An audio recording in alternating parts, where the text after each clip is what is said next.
Welcome to the Create Today podcast. I'm your host, Karen Stanley, certified rapid transformational therapist and hypnotherapist. And my passion is helping women heal from the past and learn how to create the life they love one day at a time. And this show is all about how you can do just that in any area of your life that matters to you. Health, finances, business, or relationships. I believe that everyone's story matters because every story can help someone else. Thanks so much for being here. I'm super excited to be here with my good dear friend, Jennifer Ashley. Jennifer Ashley, her laundry list of accomplishments, it would take 10 minutes. Oh, that's very sweet. She's a master certified trainer. She is a G1 in Krav Maga. This summer I get my G1. I'm testing. Oh my gosh. And we're going to talk all about that. That's so cool. And also a degree in gerontology, also has her own business. I mean, we're going to talk all of the things, but you've accomplished so many things. It's amazing to me. Thank you, Karen. And you just keep reinventing yourself. You just keep starting new things and learning new things. You never stop learning. No, I think that is the goal for me in life. And like how you're constantly staying young is striving for different things and just going for things that genuinely light your heart on fire. I totally agree. Yeah. And so I want to go back to your teenage years, as you have had a lot of challenges in your life and you've overcome so many things, big things. And we were talking the other day off camera that I was asking her how she got into fitness, because you've been a master certified trainer for a couple decades. Yeah. You know, I've been in this, since I started training when I was 17. Yeah. 18. Well, 17, I started in the gym. And I became a trainer and just decided this is what I wanted to do. By the time I was 19, I knew this is what I wanted to do. It's completely insane to be that sure and to know, that young. Yeah. But you shared with me that this whole fitness journey started because you were suffering with an eating disorder. Correct. What was going on? How old were you? So I was, taking it back a little bit, I was 14 or 15 when my grandmother passed away. And were you really close? Yeah, it made a really big impact on me. She was a renegade. Like she ran for, I want to say governor. What? At the time. Yeah, like she was like, she had balls of steel, like for real, as a woman. Like she was at her time too. I mean, she was always dressed to the nines, hair done, fashion, money. She just had it all and was so savvy as a businesswoman. And then ran for, I want to say, my dad's father owned a paper and he passed away. So she took over the paper and then ran for governor or something in her community. She was in Philadelphia. And it just was always just that woman that I would look up to and say, wow, I want to be like my grandma when I grow up. She told me so many cool things. Like, I'll never forget, I was 16 years old and she said, she was putting on her fake eyelashes and she had on her stockings and just like getting all ready, beautiful makeup. And she said, honey, always marry the man who loves you more than you love him. Like that kind of advice, like stuff that like a renegade woman would say. She was just really, really cool. Amazing. So when she passed away, it made a big impact on me, and my parents got divorced prior to that. So there was a lot of things that I had zero control over. Yes. And what I found that I had control over was what I fed myself. You put in your mouth. And I stopped eating. And I was like, I don't want to eat anymore. And I was eating ice, and I just got super, super, super thin. And my mom took me for therapy, and I was anorexic. And my mom, in her wisdom, had an insight to hire a trainer for me. I moved in with her my senior year of high school, and she hired a personal trainer for me. I'll never forget, I live in California, and it was this Gold's Gym, and this guy's name was Jonathan Field, and he literally looked like Jesus. If you've ever watched The Chosen, he looks like Jesus. The long hair. Totally, all of it. And he was like a super hippie and all this stuff, and I learned how to change my body and control my eating through food and fitness. And I found a societal norm to allow me to still be so type A personality with what my body would look like and what my food intake would be. Yeah. And once I started training and I got really healthy, I thought, oh my God, this is the fountain of youth. Like I have the magic. I have to show everybody this. And I knew that's what I wanted to do, was become a trainer and help other people enhance their lives through fitness and nutrition. I know, it's such a key component. Yeah. That's so interesting. And I thought, wow, your mom was a genius. She's still with us. But I mean, that was so smart to give you something to put your energy and focus into that was going to help you feel better. Yes. Yeah. Like many addicts, they have to find something to switch A their addiction to. substitute. Yeah, and I found mine, which was fitness. Wow. And so you decide you want to train, and then you go to college, but you didn't start off in gerontology. No, I started off, interestingly enough, in accounting, and turns out I suck at math, and I don't suck at a lot of things, but I'm the first to say, you better recheck my math. So I'm like, this isn't going to work. Accounting? Why did you choose accounting? Because my dad's best friend was an accountant. He had a lot of money, very impressionable to me, and I'm like, that's what I got to do. It turns out no. And I thought I'd be an interior decorator. That didn't turn out well. The long story is it took me 13 years to get a 4-year degree.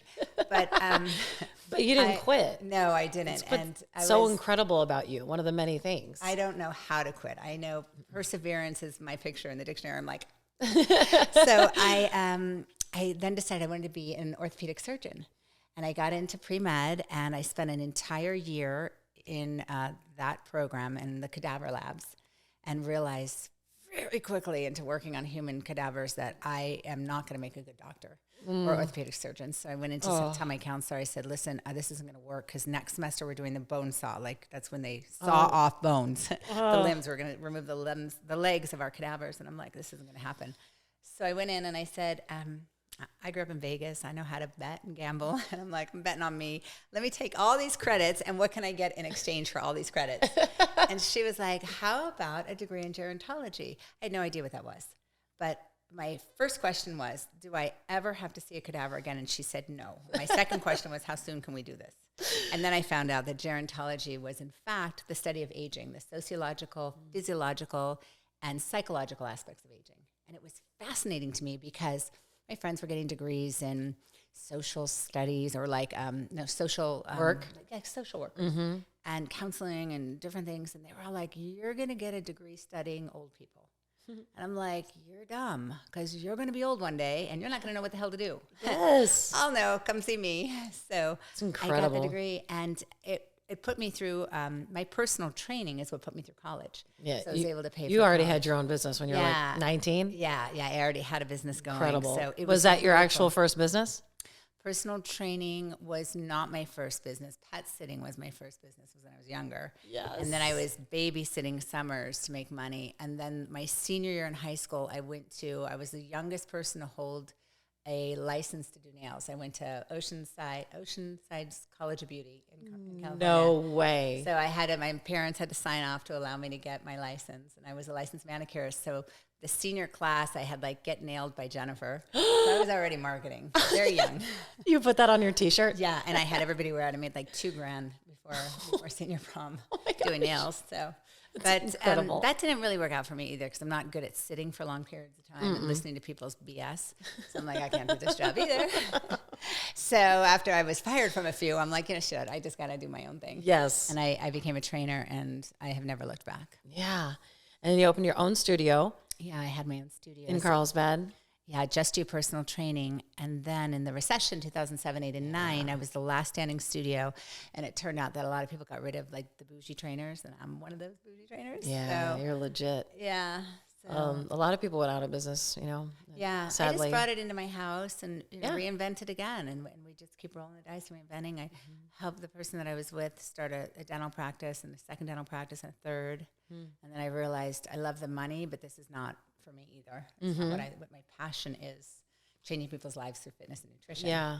So that I was changing lives, but not the way that I wanted to. Yeah. So and I did it we've again. talked about that before too, because every single thing is, just come up a little bit closer. Every single thing has taught you something that's led you to the next step. Correct. Yes. Yeah. Like the dental practice, you literally took a marketing course. Yeah, I went to Billie Jean's School of Marketing. Yeah, he's a genius. Genius. I took the practice from $32,000 a month to over $107,000 a month, and learned how to do lead generation ads. They teach you a lot of things, but I am really good at honing in on one thing and just blowing that one thing up. And you learn YouTube, you learn Instagram, but I just focused on Facebook lead gen ads and crushed it. And so grateful that I did, because now I do my own marketing. I know. I know how to run my own ads, so I don't have to pay somebody. Plus, I found that, you overpay, not all marketing companies, but you overpay marketing companies, and you don't even know what they're saying. It's a different vocabulary, the back end and the front end and the la, la, la. And I'm like, I don't even know what those words mean. So now I got to learn it. Yeah. And I just went to work, learned it. I spent 8 months in front of a computer, 6 hours a day, learning what I had to learn so that I could now market myself. Yeah, and so you created a very successful business with your husband by learning all of these things. And I'm just curious, have you ever thought about where that comes from? Because I'm reading the Carol Dweck book, the Mindset book, and she talks about growth mindset versus fixed mindset. But obviously, growth mindset in general has a belief that their abilities and skills are not innate. And you can always, and your intelligence is not either. Correct. But there very are placid. Your brain is very placid. Yeah, you can learn literally anything, especially now. Like Correct. When we were 20, we didn't have YouTube. Right. We didn't even have cell phones. Right. And so you can literally learn anything you want to learn at all. It's on YouTube. But the fixed mindset believes, or if you believe that the intelligence is kind of like what you have or you were born with, or because of your circumstances, you have this innate ability and it lies with XYZ, whatever it is that you have a skill in.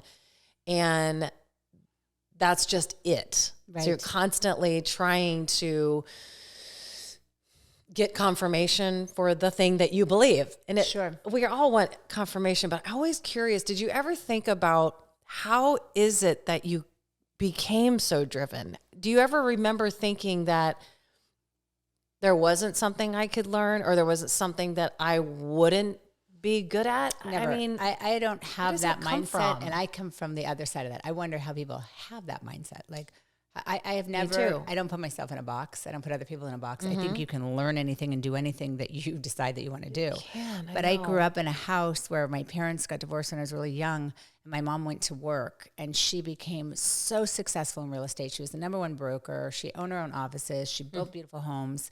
She was just a boss. And she had these two signs that I saw growing up that I'll never forget. And one was a picture of a clock, and the clock was about the hands of time, that you never know how much you get. Like, you get a certain amount of time, and it's not to limit you, but it's like, get off your ass and do something because you have X amount of time to get it done. And the second one was what you dream, you can achieve. And I had this two concepts growing up, that anything that I dreamt and I worked at it, I can achieve, but I had a specific amount of time. Like, don't waste it. So I live my life that way now. Well, what happens when, like, your degree, it's taking way longer than it, quote unquote, is supposed to? Yeah. Did you hear that a lot? Did you ever think about not finishing? People were like, are you going to get a degree? What's happening? Like, what's happening with your schooling? And what was your response? And my response was, I'm paying my own way. So it's a little bit different when your parents are paying for your education and when you're paying for it. So I was the kid that was in the front row in class. And I'm like, shut up. I have to, like, I got to hear what he's saying here. And I spent so much time in the junior college that people thought I was faculty. So I was like, oh, I got to get on with myself and go on to the next thing.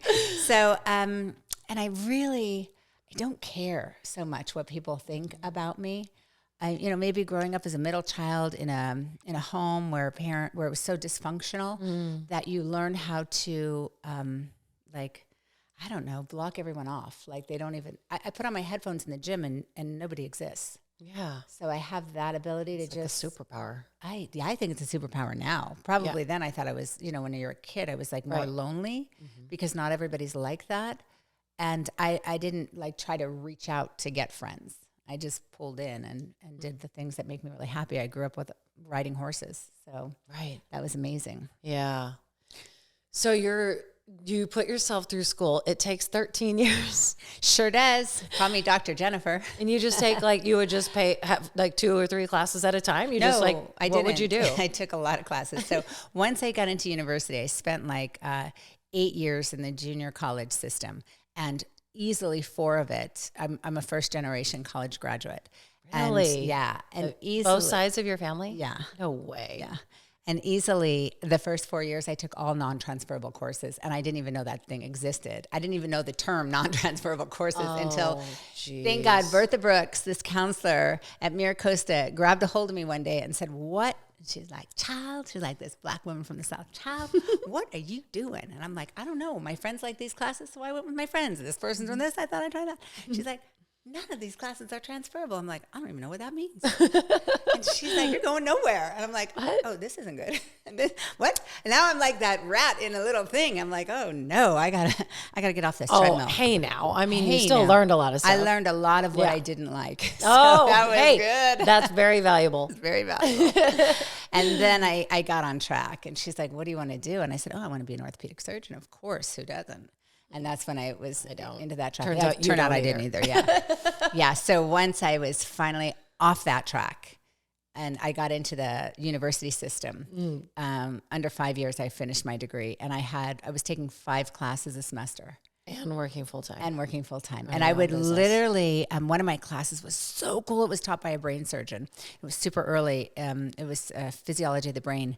And it was like at 7:30 in the morning. So I'd get up and take that class. I'd go back to my studio, train 2 clients, go back to school, go back to my studio, train 2 clients. So it was a back and forth 3 times a day between school and work. Wow. I just cranked it out and got it done. It's unbelievable. Yeah. What are the top things that you learned about the brain and about the mind that help women transform their lives and their fitness and their mindset and their bodies?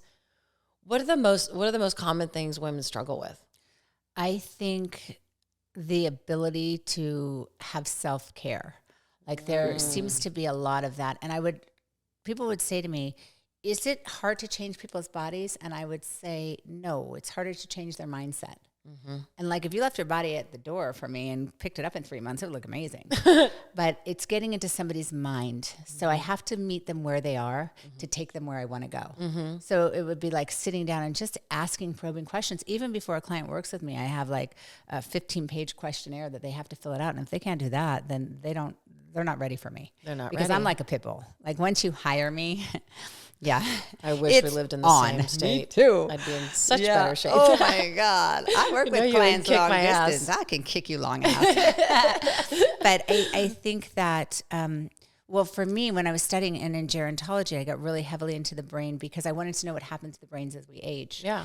And everything that I learned, my senior year was around dementia and Alzheimer's.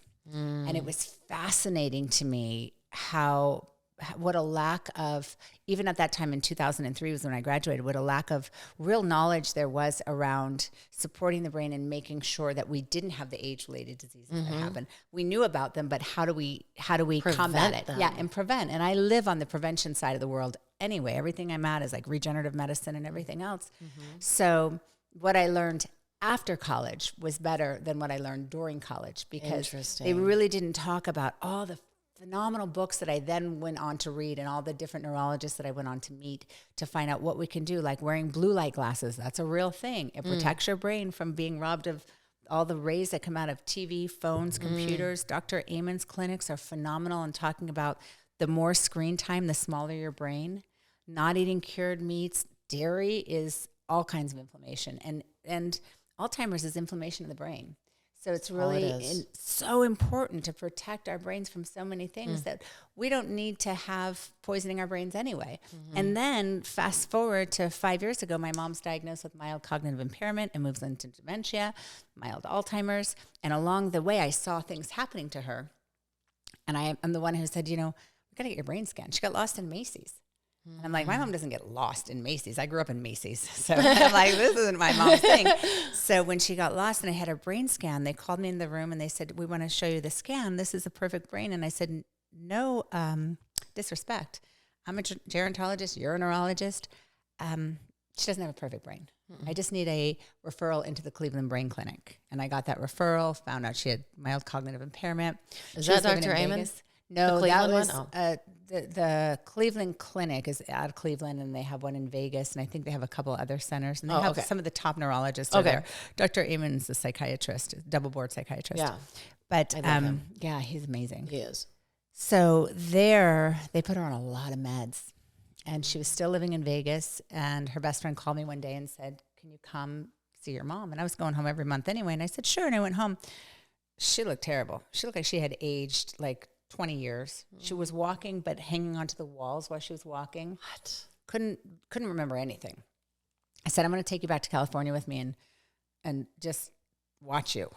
Yeah. So I brought her home and I thought maybe she's got vertigo. So I took her in And after 2 days of watching them do all these tests with her, I was like, it's not vertigo. And I grabbed all her medications and I started cross-referencing her meds. And I was shocked. I mean, like the med that they gave her to prevent her from having dementia created dementia. So like it was each med working against each other. And this one creates instability, this one imbalance, this one stomach issues, this one incontinence, this one. And I'm like, now my mom's wearing Depends. She doesn't know what day it is and she can't walk. So I said to her. How many medications? 9. Oh, come on. So I said to her, and this is somebody who was on only one for her thyroid and one for her cholesterol, which I also think is a BS med. So $55 billion a year industry. I know. So I said, you're going to have to trust me. And I took her off I took her off all the meds that they gave her. Like I left her on her cholesterol med and I left her on her thyroid med and one medication for her brain. I took her off. So she must have been 7, 8. So she was on 10. The math, I'm like 7 and 3. Gosh. I'm counting on my fingers.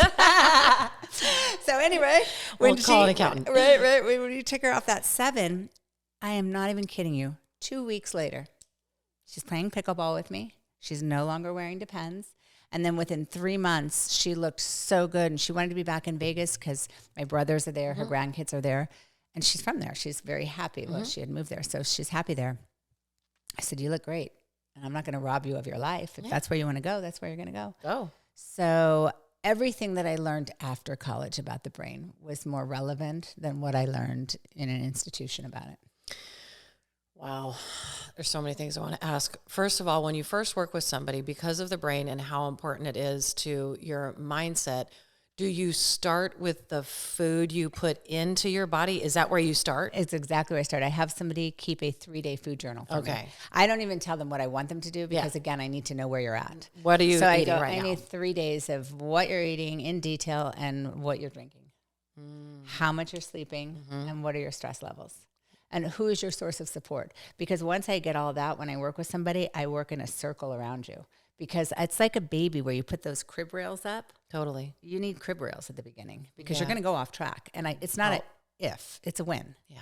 So I always make sure that we set that up so that when you do go off track, I have rails up. That's just going to bump you back in. What's a example of a rail you put up? Who they're supported by. Yeah. Okay. Yeah, so when I'm working with a woman, I bring in the husband. Or if they're living with their kids, I bring in the kids. And we set the whole parameters in the kitchen. Like, I literally go to the house. And I'm like, literally. Then like surprise, here I am. And they're like, oh shit, the trainer's here. And I hear like the garbage. I'm like, they're throwing food away. Let me see what you're eating. So I think it's just an important, or I'll just pop into their office at work and I'm like, what are you having for lunch? And they're like, oh no. And I hear it because Keller Williams had hired me to be their dream team trainer. And I work with all the agents and I would just pop in and I hear like shuffling of like papers into the garbage. Food or like candy or what are they? Do you guys have McDonald's in here? And they're like, no. I'm like, I see the wrappers. Like, what's happening here? So funny. Yeah. So I start with nutrition. Most people know that what they're eating is not healthy? I believe people know, but there's a difference between knowing and actually implementing, right? Yeah, like, totally. Anything that I'm literally saying, you can find it on YouTube. You can Google it. Like, there isn't anything new. It's just people that don't know it, I think. I'm not sure. I don't know who doesn't know it. They got to be living under a rock. I don't know. I mean, I just see McDonald's. Their lines are around the building every single day, every time, I believe every is second. Convenience and taste, which is why obesity is like a global epidemic. Like, you shouldn't be eating that. Okay. Like you have to be kidding me. Really, you thought that Big Mac was good for you? Yeah. Come on. It's so good for you. Let's have 2. So good for you. That should be your staple. And I'm not judging. I mean, I used to eat every single meal out of a drive-thru, but I didn't. A long time ago, I didn't realize how it wasn't actually food. It did take me a while to be like, this is not food. I tell my clients if it comes through a window, it is not food. It's just not food. No. It took me a while, after I had my first son, and I was literally, I was sleep deprived. I was drinking 10 freaking Diet Cokes every single day. And he wasn't sleeping at night. And I was overwhelmed. That's interesting. You just said the key thing. You were sleep deprived. So when we're sleep deprived, our brain looks for the most readily available source of fuel, and that is glucose. And your brain isn't thinking, let me find that in carrots, on a salad with some protein. Your brain goes, give me French fries. Anything. That convert immediately into sugar. If you think about it, when you're really hungry and really tired, you will crave something that is sugary. because we're so primal and set up for let me survive so that sugar will convert immediately into energy, but it's not a good for you sugar. So it's because and you of said the it right sleep away. deprivation. I was sleep deprived, and Brandon I'm sure never you slept. were. Yeah. And so I was up every 2 hours for 18 months. And you do not crave a nice salad when you are sleep deprived. You're Then I have to junk. make the salad too. Yeah. So there's I two want a parts donut to it. is what I want. Whatever it is, anything Yes. that's laying around. Fast. So of course you plenty went of to stuff fast laying around. food. Yeah. I like slow food. Oh, I know. Now I love slow food. Yeah. But I was just curious if you start with the food. You start with what you're putting in to feed the brain. Yeah. I really believe 80% of what you look like is what you're eating. Yeah. And Can't what do most people, what do you see the most of when you see these 3-day diets? What's the most common? Food. So it's processed. Yeah. Like dairy. Example. A lot of people are just hooked on dairy, man. I'm like, it's not your mom, not your milk. Yeah. Okay. Yeah. And then what else? What else? Processed sugar, foods? Like sugar, Just a lot of like candies? chips out of chips, bags yeah. and French fries and processed foods. Processed anything that's like in a deli convenient little meats, bag. cured stuff. Yeah, I'm like, you can't be eating deli meats all day long. What is that? Like, it's just a shocking diet. Because they take an actual turkey and the meat from the turkey and then they grind it all up, and it's like look like a all the nitrates and the nitrites and yikes. It's just so bizarre to me. Like it's thin like that. I'm like, I've seen human cadavers. It doesn't look. That's not what meat looks like. That's nasty. Whatever you're eating. You're gonna turn a bunch of people into vegetarians. I know, right? Next time you see your turkey sandwich, think of a cadaver. I'm just letting you know, it all looks like the human body. It's gross.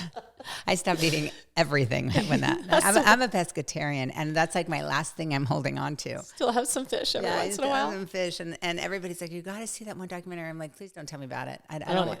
Yeah. I know it's one of those cases where but I also just feel like my body really requires it because I've been completely vegan before, and I didn't feel as good, and that could be an RTT thing that we need to take out. No, I don't think that in general most vegans don't really feel that great after a while. Yeah. They might at the beginning. Yeah. It didn't work for me. And I feel like the call comes from inside the body. Like, if you feel good, if you have high energy, like most of the time of my life, I would say 99% of the time, I'm a high energy person. Mm-hmm. I don't nap. I don't do any of that. And I can train for hours. Like I do. I train 4 hours every day, 4 to 6 hours every single day. I love it. It's my lifestyle. Yeah. And when I don't, that's when I feel tired and lethargic. When I'm not eating the way that I need to be eating, if I'm traveling and I can't get to a gym. I mean, I was in Tuscany and there were no gyms nearby. So I found a hill and a rock. And I did the hill for cardio and I used the rock for every body part. I was like biceps, shoulders, tricep, overhead press, lunges with my rock. No way. Yeah. You can find a gym anywhere. Yep. A rock and a hill. A rock and a hill, you got a gym. You don't want to try that in Arizona. We'll just go to a gym. I think you're right. In the summertime. Right? Yeah. And so that's so cool that it's the mindset comes from the brain. I think that's the other big, huge disconnect from how we are as a society, because you have a brain problem, you go to a brain doctor. And then if you have a heart problem, you go to just a cardiologist. It's like, dude, it's all together. Literally, right? It is this total everything depends on everything. Right. Yeah. And the food you eat creates literally everything that happens in your life. Every cell. Right. It's a life force. Sure. But I always just think of the food. I don't think about the sleep. Oh, and so sleep is like oh my God, so it's important. The only time your brain washes itself is when you're washes sleeping. Itself. It's imperative. When I hear people go, "Oh, I only need 3 hours," I'm like, "No, you don't." It's not true. No, you don't. That's crazy. Yeah, until I made myself regularly get 7.5 to 8 every night. That's great. Yeah. Yeah. But to your point, your body will always tell you if you feel good, whatever it is, the diet that you've chosen. If you're doing, what's the no grains? Keto? Keto's no carbs at all. Yeah. But what's the grain-free diet? The grain-free one is called something, I can't think of the name, but paleo. Oh, yeah. Or if you choose paleo, or if you choose vegetarian or pescatarian, whatever it is, your body will tell you if it's working out. Totally. You don't have to follow any other diet. Yeah, you just have to tune in. I think a lot of people tune out because it's easier to tune out. It is. And I think that in the long run, it's easier to just tune in. Like in the long run, just figure out what's going to be good because you only have this. This is your one home. Yeah. That you have to live in for the rest of your life. Yeah. So I plan to utilize this home all the way. Like when I die, I want to have used it all up. Like I want to leave nothing on the table. I want to say I went for all of it. I did it all. I tried everything. My body was all used up. Good. Thanks God. Thank you. Thank you, buddy. Yeah. Yeah, it was interesting when I had my mom on here, and she's just go 24/7. She's 83 years old. It's amazing. She is amazing. Yeah. And she also said, yeah, I get, we were talking about being at the last chapter of your life and being close to death. Who knows? She could outlive us all. Just at the last chapter at this age. And she's like, well, you get kind of tired of carrying around this whole body. And I'm like, interesting. Because you never display that. She never shows us that anything is tired of carrying around this old body. Isn't that funny? Yes. I would never have thought that she would say that. I was very surprised. Amazing. We don't know what it's like to have an 83-year-old body. That's exactly right. But when we get to 83, I'm certainly hoping that we still feel good. Yeah. And we still get around and we're still able to do what we want to do. Yeah. And I think so much of that, again, goes back to mindset. Your mom has an amazing mindset. Mm-hmm. So you wouldn't see that, right? Mm-hmm. I think I had a hysterectomy at 28. And not a lot of people know that. And they cut me from here to here at that time. And I remember the nurses telling me, you'll never have abs like that again after this. And I was like, oh, it's on. That's all you have to do is say, I cannot get it done. Dare me. I'm like, okay. Yeah. So I remember going back after one of my checkups and lifting up my shirt and like, hey, remember what you said? Is it a six-pack here? You should never tell that to people.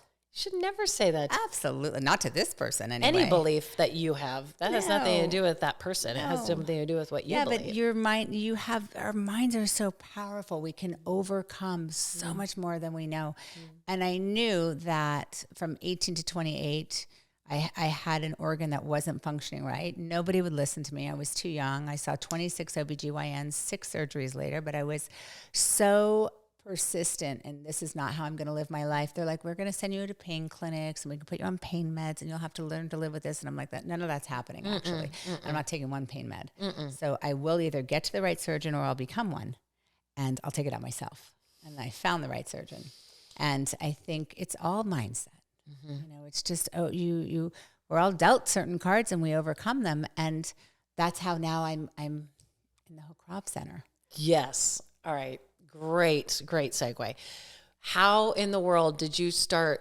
Did you always learn personal self-defense on your own, or where did that all start? So I grew up in a military house. My dad was in Army, and he was like, our house was Fort Knox. Everything was always locked. So by the time I'm 10 years old, he had us studying under Grandmaster John Natividad. He passed 2 years ago, and we learned Tang Soo Do, which is a beautiful form of martial arts. Oh, and one I haven't heard of. Yeah, it's like the karate, and I learned forms and katas and sparring. And I told my dad, though, when my parents got divorced, we quit karate. So this was like 4 years in. Yeah, and from there, I got into dance and stuff like that, and then later on, like in my 30s, I started doing, actually like my mid-20s, I got into kickboxing. And I absolutely loved it. And then I was at the UFC for 10 years. I thought I was going to be an amateur fighter. Until my first... You never told me that. Oh, yeah. Until my first black eye that I got from my coach. And his name is Artem. He's amazing. He owns the boxing clubs in California still. And his fighter name is the Russian Assassin. And he said, evade, and I heard, run into my fist with your eye. So I had this gnarly... Sounds so similar. It was so like with the accent and everything. And when they say it's a black eye, that's not even true, because it was like black, purple, yellow, green. It turned a little brown at one point, but it was this part of my face, not just the eye. And I looked like a heroin dealer. It was horrible. And I remember my dad saying, I don't think this is a good career for you. It's like, you need your face. Like you sell yourself. And I was like, yeah, it's probably not good. So I decided right then and there I would not be an amateur fighter. But I continued kickboxing and I really loved it.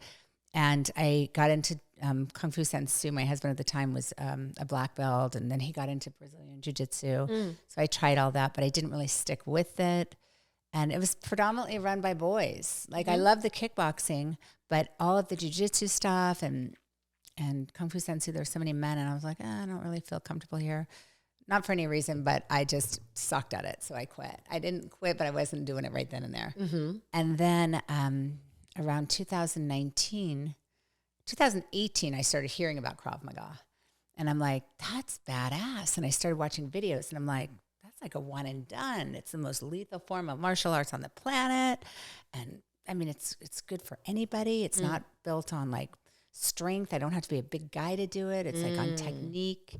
I had never heard the word Krav Maga until you told me about it. Oh, wow. And so what does it mean again? Hand-to-hand combat. It stands for close combat. Close combat is what it means. Yeah. In Hebrew? It's Hebrew, right? Yeah. It's very close contact. And it was actually from Czechoslovakia. I came from there. And when the gentleman who started it, his dad was a boxer and a fighter, and taught him the skill set. And his family, unfortunately, it was at the time of the Holocaust, and his family was rounded up. And he fled to Israel. And as you know, the Israelis their guns were taken away. Never a good idea to give up your guns. And they had to learn, he taught them hand-to-hand combat as a way in the ghettos, in the Jewish ghettos. Really? That's where it came from. And then the United States adopted it, I believe, in the 1980s, the United States adopted.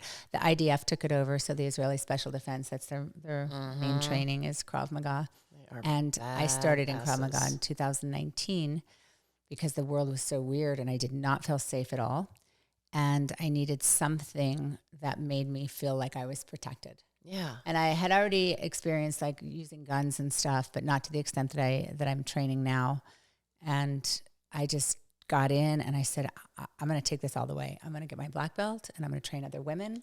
And I feel like when each one of us becomes safe as a whole, we're a safer community of women and we're less likely targets. And I got into it and now I train 6 days a week, 2 hours a day, 6 days a week. And I'm getting my G1, which is your graduate, which is like a black belt in Krav Maga this summer. It's incredible. I have amazing senseis, thank you, that have just absolutely shown me so many cool things. Mm-hmm. Well, you've already taught us how to get out of a headlock and then how to get out of if somebody actually pins you to the ground. Yeah, mounted choke. That's freaking awesome. And she's here right now in town to teach a class. And that's obviously your business now is focused on personal protection and personal physical fitness, but then also you're also freaking master gunsmith too. I mean, well, I'm definitely not a master, but I appreciate you saying that. My gosh! No, my brother was in First Recon.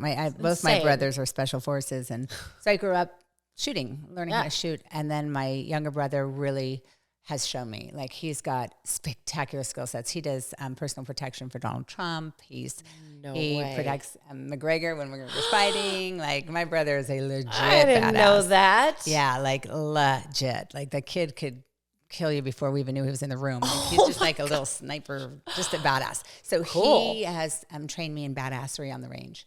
Amazing. And since then I was able to get my CCW. And I just think in the world today, it's a really good tool. I hope I never, ever, ever have to use it. Ever. But I know that if I have to use it, I'm very well trained in how to use it. Well, and what I felt is that I felt more confident because I do feel very more trepidatious than I have in the past. I used to not even think about it. I'm a big girl. I don't think I'm going to be a target in general. I've never have. I'm always taller than most men. And that was a false sense of security because even if I am taller than a man, they're still stronger than me. And I'm really strong, but I don't think I could overpower a man without any skills, without any training, right? If I had none. And now I believe because of the state of our poor country and the amount of people coming across the border, which is only 3 hours from my house, the crime is out of control in Arizona. The hotels are being completely full and just trashed. The flights are being given away to illegals because the government will pay more than they can get from an American who wants to travel somewhere. That's crazy. The airports in Yuma and Tucson are trashed and full 24/7. Wow. In Casa Grande, they are dropping them off at gas stations on the corner. And I don't say that to just go, oh, everybody be afraid. That's just reality. Yeah. That is happening. It's happening today. Right. More and more and more and more people. That scares the shit out of me. Sure. And I don't want to be walking around in fear. I will not walk around in fear. Right. Yeah. And I just want to be prepared. And I want keep my family safe. Yeah. And so what I found, even just learning from like 30 minutes of learning those two, I felt myself go, okay, like if the worst of the worst thing happens, I could get away. At least do this. At least I can do that. Right. Yes. And that's what I get tell out from too. under them and kick them in the balls and run. Yeah. And I think that's a really important skill. My daughter's coming. My daughter's two best friends are coming today to learn. Great. And my son's girlfriend. That's so great. So at least we have that. That's a great place to start. Hopefully we'll get more and more training. And you will. And I think, we start with situational awareness, and that's what's so important. And I start every single seminar with situational awareness because 90% of things don't have to happen. Like a lot of times the target has already been targeted because you're either on your cell phone, you're not aware of who's around you, you allowed somebody to get too close. We do like a half ready position in Krav, and I typically will have my hands when I'm close to somebody around here because then I can deflect and protect. You're kind of here, ready. It's taken too long for me to get to here. Yeah. But by the time you're already in my personal space, it's already too late for me. So I know where I need to be. Or it's too late for them. Well, it's definitely going to be too late for them because I am throwing an elbow to that nose. I'm breaking something right now because we're too close. Yeah. So which you can't do unless you're ready. You got to be ready. And in life, period. I watch people and I'm like, you almost got hit by a car. Because is you in were front of walking you and you're so dumb. on your phone. Yeah. So that kind of stuff, I think the first thing I teach women is that and managing your day correctly. There is no reason to find yourself at a gas station at 9:00 at night. There's no reason to be grocery shopping at 9:00 at night. And not because we're women and we're weaker. We're smarter than that. Like, don't put yourself in positions that could possibly and potentially be dangerous. I won't get into an elevator with people I don't know, period. Oh, I don't want to be in a box. I don't want to, that is just not a safe zone for me. And I live in a world of, I'm very situationally aware of where I'm at in space. Well, I just want to reiterate that because I don't know how many people think of it this way, but if you are not situationally aware, you are making yourself the things that you are doing or not doing is actually making you a target for somebody. Right. They are looking for those things. They totally Could you reiterate what they're looking for again? I think for sure somebody who's not paying attention. So being on your cell phone and walking should just be a no. There's no reason that you're on your cell phone when you're out in the world. There's zones, like a red zone is a danger zone. Yellow, like when you're in your house, you're in yellow because you're okay in your house. Orange, you need to start being alert. Red, you're in danger. So putting yourself in red zones is just it's a stupid behavior is what it is. What's an example of a red zone? Walking out with your head in your cell phone like this, that's just stupid. I mean, that's super dangerous anymore. So that's what they're looking coming for. into traffic or whatever. Or you're in a busy shopping mall and trying to find your car. How do you not know where you parked? And with that lost look on your face, you've seen those people in the parking lot and they're like, So people are looking for people that's the that one. are lost. Another thing that I see a lot of lately, and I don't know if it's a trend or what it is, girls walking around in slippers. Stop wearing slippers. You can't outrun a bad guy in slippers. Oh, actually house slippers. Like house slippers. Yes. I'm like, please don't wear slippers to go pick up food. That's the I'll be at a sushi bar and I'm like, look at the footwear of this girl. If I'm going to rape somebody, I mean, not that I ever would, but if I'm going to go after somebody. You know the mind of a criminal. You got to think like a criminal sometimes. When I get out of my car, I say it all the time, looking for trouble. Not to be in it, but to avoid it. I get out, I'm like, what's happening in this scene? I'm going to eye contact you. I'm going to make sure I know you're there.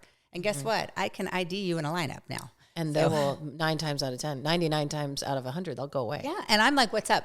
Not Somebody only said that to but me be a long verbal. time ago. Yeah, I see you there. You walk really confidently and you make eye contact with anybody who comes within 20 feet of you. Absolutely. And usually just that, they'll go find someone else. Yeah, and also that whole thing of, it's a little too close. I'm comfortable here, but you don't need to be that close to me. Personal space is good for me. And then verbalizing it, I'm not afraid to be too close. I was at a Sprouts just 6 months ago, and this guy made a mistake of reaching over me. I mean, he almost got his nose was almost taken off of his face. But I turned around real fast with my hands up and ready to strike, and he jumped, and I was like, what are you doing? And he said, oh, I was just grabbing something. I said, you don't know me. You should never get that close to a woman in a store that you don't know. Ever. Like that's not comfortable. And he goes, oh, I'm really sorry. I'm really sorry. I'm like, you almost got your nose broken. And then he was like, wow, it's like that. And I'm like, no, it's like that. It really is. Like for real, it's like that, dude. I guess that was a lesson for you today. Yeah. That happened to me in a parking lot. Someone approached me, and about when he got about 6 feet, I said, don't you dare come anywhere near me. And he was just selling something. I don't know, like the perfumes or the, I don't know. He was selling something. God bless him, trying to make $1. Sure. I don't blame anybody for doing that. You should never walk that close to it. And as a woman, you say, you back up right now. Absolutely don't approach me. Don't ever get that close to me. Yeah. And guess what he does? Well, he stops. Of course. They're not, they know you have taken the dominant skin. Correct. You don't let anybody get that close to you ever. That's right. So you have to be aware. I'm glad you said that. That's number one. I think awareness is just so key. And then after that, you'll always default to your level of training. So if you have no level of training, you are going to default to how are you going to behave. So if your instinct is, and then cower, that's what it's going to be. But I had a woman say to me, how do you out-train that fear? And I have no idea. Great question. I have no idea how to do that, because I think that fear keeps you alive, because I'm not fearful. I just know that I can protect myself in any given situation. So I can walk into it a little bit differently. And I have that confidence of I'm aware, and I have taken years and years and years to work on my craft and beat on my craft so that I can be effective if God forbid, I'm in that situation. Seriously. Yeah, to not freeze. And the way you don't freeze is that you default to your level of training. You create muscle memory. Like, it's so amazing to me. We get in our cars and we drive, right? And sometimes we end up at the destination without ever like, how did I get here? Remember. Right? No, and you're like somewhere else. Completely autopilot. So you're right. Total autopilot. So why wouldn't you want that in areas of self-defense, in areas and things that will literally save your life, because this came down and you're already in the right place at the right time with yourself and your body. It's so smart. Yeah. And then not putting yourself in the wrong place at the wrong time. That's 90% of it. Yeah. I don't even go get my own gas anymore. Yeah. John's seen way too many attacks at gas stations. That's right. It's not even worth the risk. He's like, no, I'll go get the gas. It's crazy. I'll just do it for you. It's not even worth it. Like, you don't need to. Obviously, if you're a woman and you're single, go get your own gas, but learn self-defense, and be ready and be situational. Be aware. Don't be at the gas station on your phone. I have a girlfriend driving a beautiful Land Rover, and she's at the gas station in the front of her car talking to her friend who was also getting gas. This guy sneaks in the back seat, opens up the door, steals her purse, all her stuff out of the back, gets away without her even noticing until it's over. I'm like, what if your kid was back there? Like, are you kidding me? You're at a gas station and you're that unaware of what's happening in the back of your car? Okay. Right behind you while you're just chit-chatting. Yeah. So, and it's not to like call people out, but it's like, wake up. Like, we don't live in that world anymore where you can just be ignorant. I mean, you're ignorant if you think we live in that world. It's a sad truth. It's a different place. But, we adapt, right? We're adaptable. Our brains are placid. We can just keep going and understand, okay, this is where I'm at. So what do I need to do to combat this situation? Yeah. And how do I empower myself? I really want to get to that level with my gun, because I've only shot it a couple times and I am a good shooter. And I still need muscle memory. We have to get the repetition out. Oh yeah, I was in a tactile gun course a couple weeks ago, and it was all like moving, shooting stuff, and running with your guns, and changing out your magazine on the fly, and you're running with a team. So, and it's live rounds, so you're not stopping shooting, because if you stop everything, it's like a domino effect. You screw up everybody else, and it's live fire. So it's just the matter of like every time I do that stuff, I have to overcome a fear, because I'm typically the only girl in the scene. And everybody's really good at what they're doing. And you just got to keep going, and you just got to get better. Got to get the repetition. And you get that muscle memory so that you know how to change a magazine on a fly. You can close your eyes and change out your magazine. You know what to do with, any kind of malfunction with your gun. Those are all things that if you're going to carry a gun, you need to know that. And David Goggins said it best. He goes, the only way to be a good shooter is to shoot. You can't shoot once a month and say I'm a good shooter. You can't. And you can't get that confidence without it either.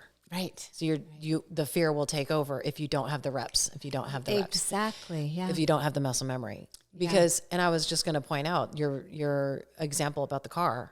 remember when you were getting driver's lessons? Oh my gosh, for the you're very like, how first am I going to time? remember all these things? And what is it like, whatever, you're handling 9 and 3. 10 and 2, yeah, whatever. right? Whatever's happening there. And now I got to push the gas. And if you're driving a clutch, oh my goodness, there's like 1,000 things to remember. There's 1,000 Now you things just to get in and remember. you're like, how the hell Don't did even I think get about here? it. It's because you've done it 10,000, 100,000 times. Yeah. Then it becomes, so you really want all of these things to be immediate. Right. Muscle when it comes memory. to saving your life, for sure. I mean, sure. And there's so many cool modalities. Like I started training in jiu-jitsu a couple of years ago, but now I'm seriously into jiu-jitsu and I keep hitting my elbow on this and I have mat burn. I'm like, I'm dealing with all the white belt stuff right now. And it's another thing where, I'm really good in one arena and then I step into a new mat scene. And it's so funny, these guys where I'm training at Prism in Escondido, this guy's name is Nick, and my sensei, Ben, sent me there. And they're just the most amazing group of men that, and I walked in there going, oh, I'm a girl. And I don't know if you guys want to roll with me or not, but I'm almost a G1 in Krav. And they're like, oh, you can kick our ass. And I'm like, not in this, I can't. And it's going back to the drawing board again. I'm a white belt. And if you do jiu-jitsu, your whole first year, you get submitted, you get your ass kicked all week long, like over and over and over. And it's so frustrating. And a lot of people don't get through white belt scene because they quit. Yeah. Because it's so hard and you think it's always going to be this hard. But I listened to Jocko Wilkins and I listened to Henry Gracie and all those guys and I'm reading the 32 principles of jiu-jitsu right now. And you just don't quit. You're going to get better. And that's like with everything. Way. Yeah. And if you're in a ground fight, Krav is amazing. I mean, we do jiu-jitsu in Krav.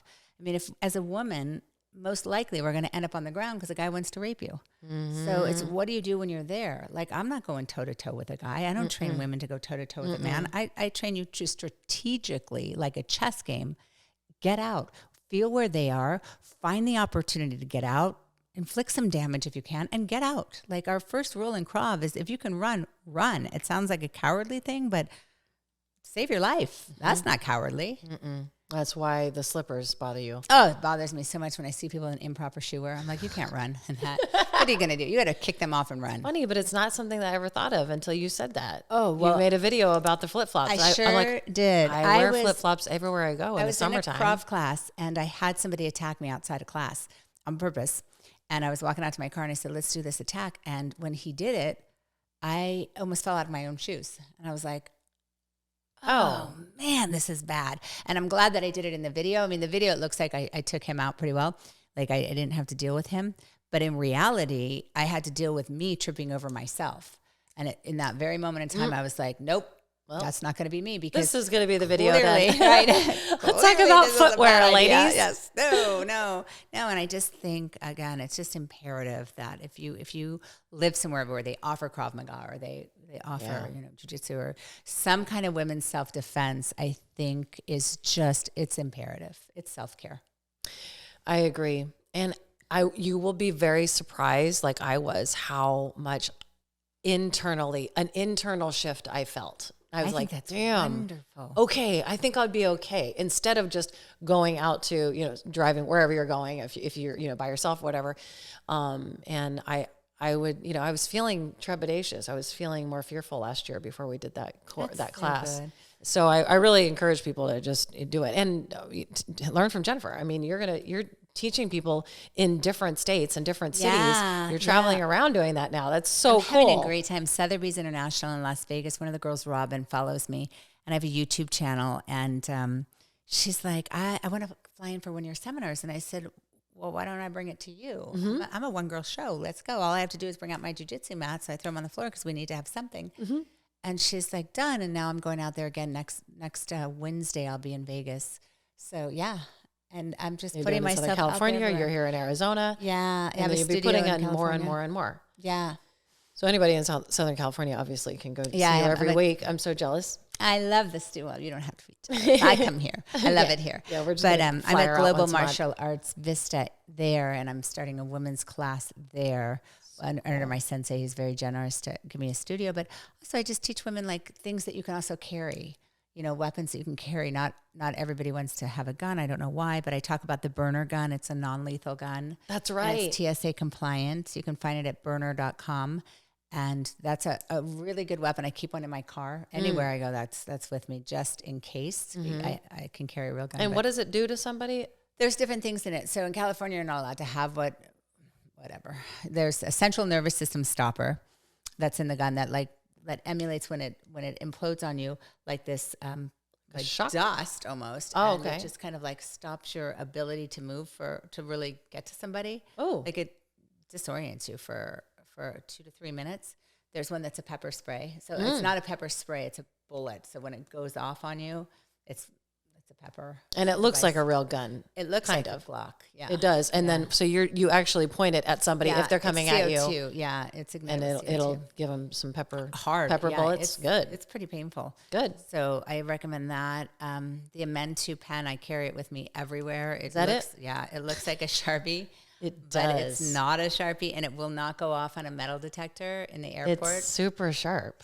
Super sharp. And you keep it in your hand when you fly in the airports? Yeah, because even flying here was really, like, I haven't flew in a little bit. And I was like, oh, crap, I can't carry my burner. I can't carry my gun, obviously.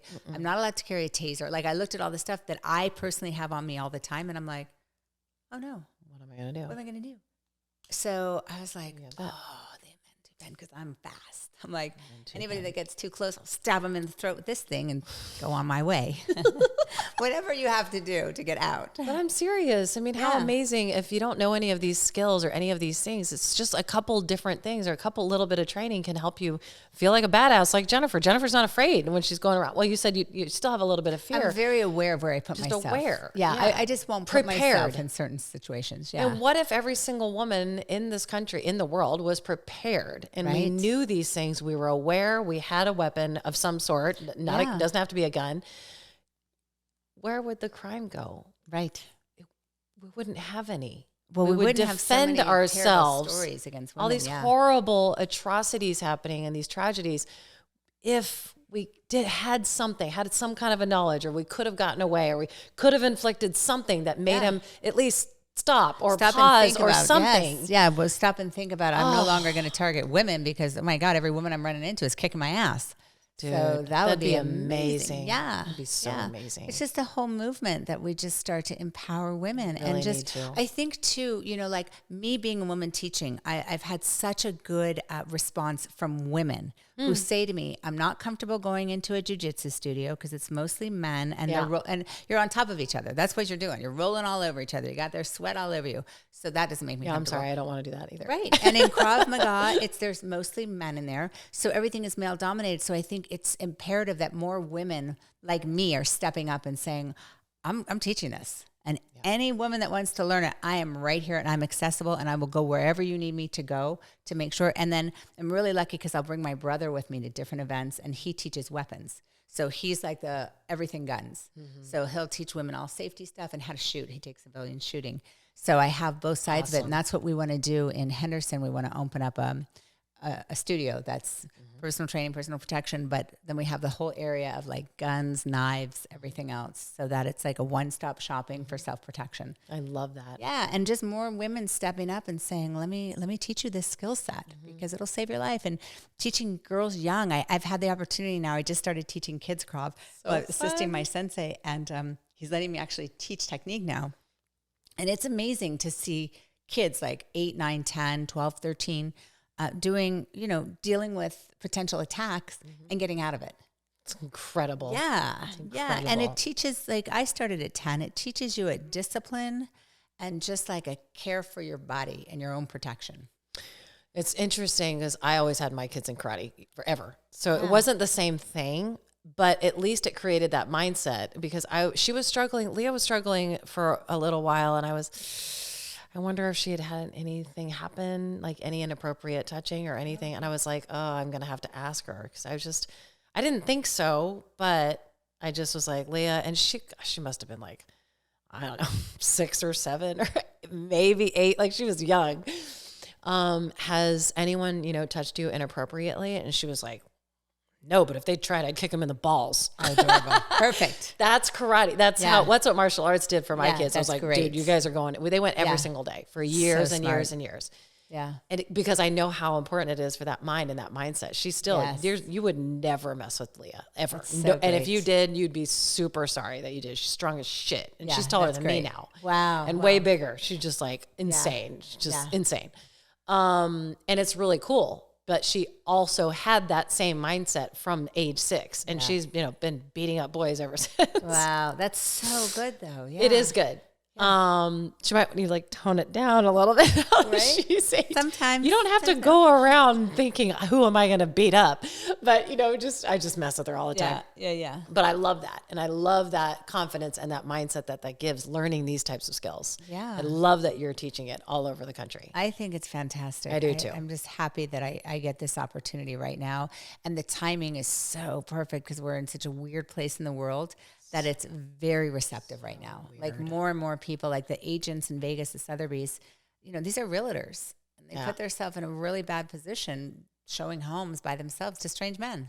That's true. You're letting the guy walk behind you. That's true. Liquid chlorophyll or whatever. Like it can hit you in the back of the head before you even saw it coming. I didn't think of that. So it's just things like that. I just had a situation with all my training, and I was talking to my friend Clark. He's doing a lot around prostate protection. And we were talking about... I had a guy come into the house, Dish Network, I just moved, so he's putting up the satellite. And I realized after I had the whole appointment set that I was going to be alone in my house with a stranger. I have an Italian Mastiff. It's a protection dog. Would rip apart anybody. But even that, I was like, that was stupid. I teach this. And the first thing I did was I laid out my holsters and my gun stuff. And I was like, so this guy knows who he's dealing with. Mm-hmm. And then just the way that I walked him through the house, I was like, this was a bad idea. Yeah. But I was so then aware of that and, called a couple people and just said, I have somebody in my house. Yep. But it was just I thought moments. that too the other day when I was getting something delivered and I was thinking, I left the door open while I put part of the groceries away. And I was like, let's not do that. Don't ever do that again. Because he was nice and we were talking and whatever. I'm sure 99% of the people are wonderful people. Right. But it's that 1%. You never know. You should never leave the door open where he could just run in. If he was a bad person, obviously he's not. He's a wonderful person. True. But I thought that too. It's because I've been hanging around you. Yeah, but I'm glad because if that's what it takes, just like that moment of this was a bad idea, but then you correct it immediately. Yeah. You won't do it again. Yeah. In my immediate correction, I was like, all right, I already saw the vital. Okay, this guy isn't very fast. He's heavy. This, that. Like I already knew the target on him, where I was going to do, what I would need to do if I needed to do something. Yeah. But still, and I have guns in my house, so I'm like, I'll take this guy out. Right. But I don't want to. Yeah. But you wanted him to know that you could. That's all smart. I wouldn't have thought of that. Yeah. I mean, there's so many things that you are teaching women. It's just unbelievable.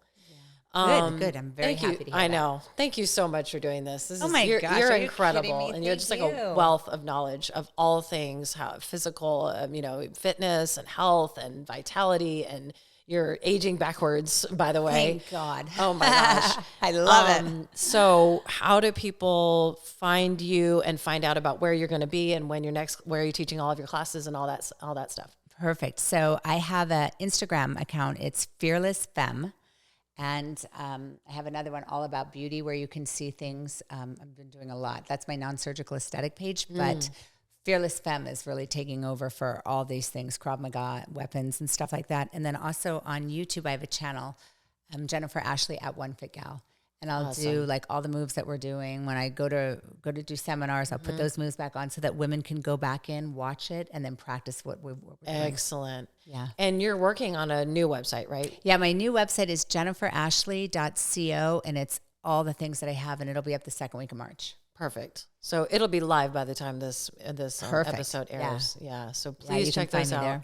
jenniferashley.co, and then go find you on Instagram, all about beauty, or Fearless Femme, F-E-M. F-E-M. I love it. Yeah. Jen, thank you so much. This was so much fun. It was such a blast. I love it all. All right. Thanks so much, everybody. God bless you. Thank you for being here and listening to my show. If you got any value at all, it would mean the world if you shared it and left a review. Remember, the only way to create the life you love is to take it one day at a time. Create today. God bless you.